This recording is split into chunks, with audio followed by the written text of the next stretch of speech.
Okay, you're welcome to another physics class. I'm still your physics teacher, Mr. Moses. You're welcome.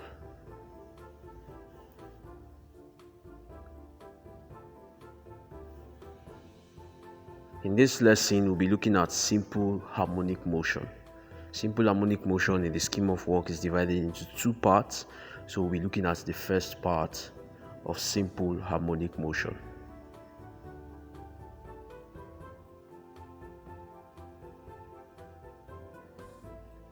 Simple harmonic motion is the periodic motion of a body or particle along a straight line such that the acceleration of the body and the restoring force is directed towards a fixed point and is proportional to its displacement from that point. What are we saying in essence? When you hear the word simple harmonic motion, we're simply talking of a periodic movement of an object out a fixed point. Periodic movement of an object about a fixed point where the acceleration of that object is towards that fixed point, which is a particular center.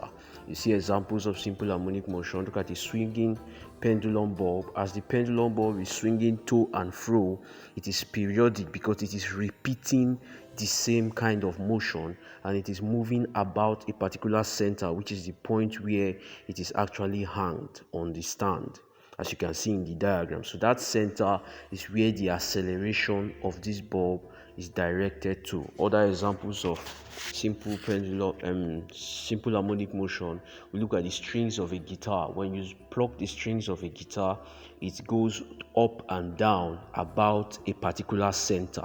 So when the motion of a body is to and fro or periodic, that means repetitive about a particular center where its acceleration and restoring force is towards the center, such a body is said to have undergone simple harmonic motion.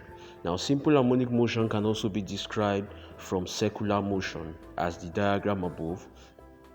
Circular motion is simply a repetition of motion of a body along a path towards a particular center, hence the comparison between this and simple harmonic.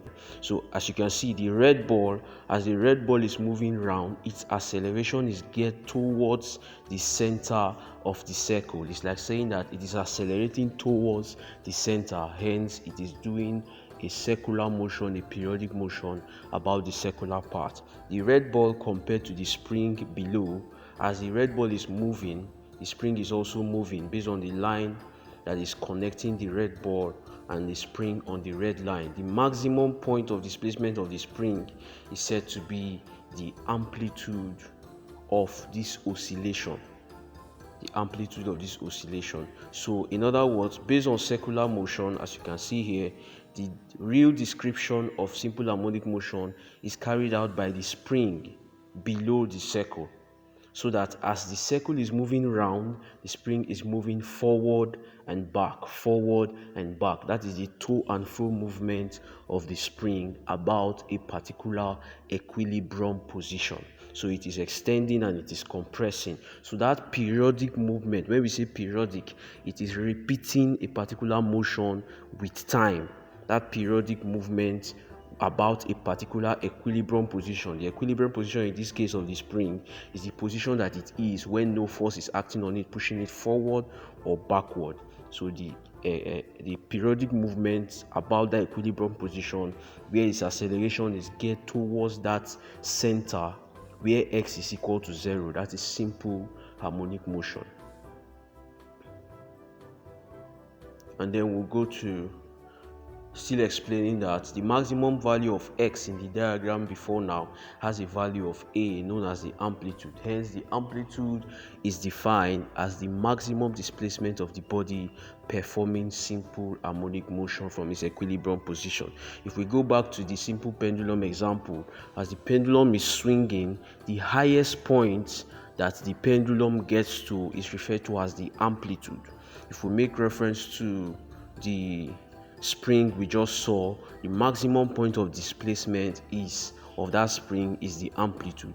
And then here we say the total time taken by a body to complete one revolution about a reference point is known as the period. That means that if the body is oscillating to and fro, if it is making a periodic movement, the time taken for it to complete one revolution, that means the time taken for it to go to and fro, is what we refer to as the period. The time taken to go to and fro is what we refer to as the period. And then the number of complete oscillations made by a vibrating body in 1 second is known as frequency, with the mathematical formula 1 over f is equal to t, such that the period is the inverse of the frequency, and the frequency is the number of cycles per time. Hence, the frequency is the number of to and fro movements made in 1 second, number of complete oscillations made in 1 second. And then we go to speed and acceleration of simple harmonic motion.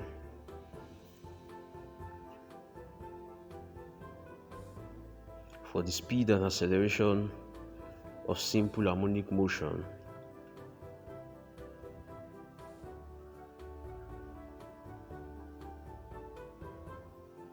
we have what we term the angular speed. The angular speed, which represents W, is equal to theta over t, where theta is the position angle. Just as velocity, normal linear velocity, is distance over time, we have that the angular speed is theta, which is the angle turned based on the circle in the diagram, the angle turned by the body making the simple harmonic motion over the time taken to turn through that angle. That's the angular velocity or angular speed, and it is also equal to linear distance, that is the length of the arc over the product of the radius and time. And lastly, it's also equal to linear velocity over the radius of the circle. But basically, the angular velocity is described as the angle turned through by the body making simple harmonic motion divided by the time taken to turn through that angle. And then we have angular acceleration, which is defined as the angular acceleration of a body is the time rate of change of its angular velocity. Just as linear acceleration is change in velocity with time, the angular acceleration is the change in the angular velocity of a body performing simple harmonic motion with time. Hence, we have the change in angular velocity, which is Wt minus Wo over time, where Wt is the angular velocity after a particular period of time, and Wo is the initial angular velocity over time. Now, since we have that angular velocity is linear velocity over radius, we therefore went further to simplify. Hence, angular acceleration is equal to linear acceleration over the radius of the body. The simple pendulum experiment is one that we're going to do in the lab to prove that the period is directly proportional to the square root of the length of the spring or the thread holding the pendulum bulb. That's what we want to go and prove in the lab for practical purposes, to prove the simple pendulum experiment. So thank you very much for listening. I'll see you in class.